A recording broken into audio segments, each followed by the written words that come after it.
Hi, I'm Peter Lerangis. I'm the author of Book 3 of the 39 Clues series, The Sword Thief, and Book 7, The Viper's Nest.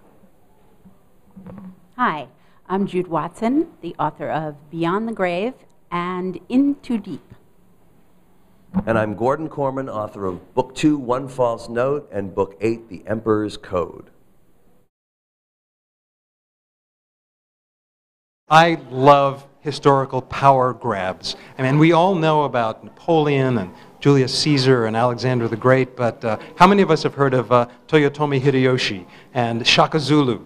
And in books 3 and 7, I got to examine the man who united all of the tribes in an area of Asia we now know as Japan, and the man who united all of the tribes in South Africa, the Zulu nation. I was incredibly inspired by Amelia Earhart. I did a lot of research into her life, and to me she really epitomizes great courage because she was for her last flight, she was aware of the hazards. She knew she might not make it back, and she went anyway.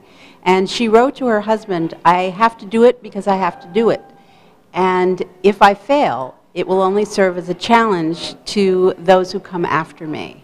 And that really inspired me because I'm basically afraid to go on a Ferris wheel. I think I really fell for Mozart. I'm not a classical music fan at all, so I sort of had to research Mozart from scratch. And obviously, I mean, Mozart is, arguably the greatest composer in history. But the other thing I learned is that Mozart had a sister, Maria Anna Mozart. Supposedly, Mozart's sister was every bit the genius her brother was. Well, how come she didn't get famous like Wolfgang Mozart? Well, in the 1700s, girls weren't allowed to be professional musicians. So we have no idea that she may not have been every bit as talented and creative as her brother. She just never had a chance to show it.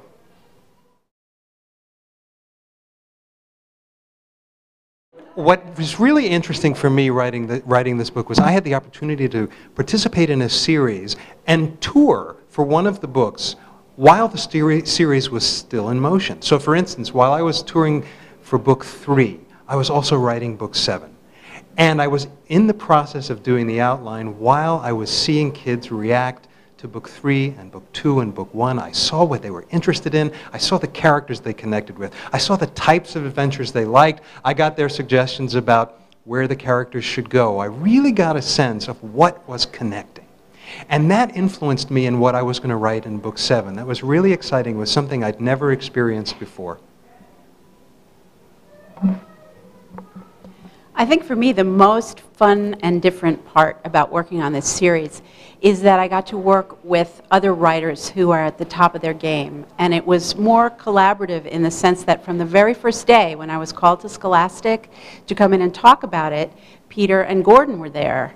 And we all sat there and heard about this incredible idea, and we all signed on that day. It's very different to work on a series in which the individual writers were so important in terms of the conception and direction of the series, and that made it really fun.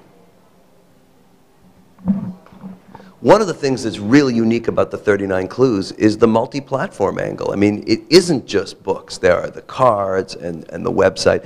I had the unique opportunity to have a 4th grader in school when the 39 Clues first came out. And I could go with him on the website and see how he responded to the cards and the games. One of the first things you do on the site is you're placed in a family branch. And I'm in the Janus branch, which sort of makes sense because writers tend to be Janus. I don't know why I thought that if I was a Janus, my son would also be. He got the Lucian branch. Well, the Janus and the Lucian branch are arch enemies. So here is this series that I was working on creatively, and at the same time it had created this whole almost civil war inside our house.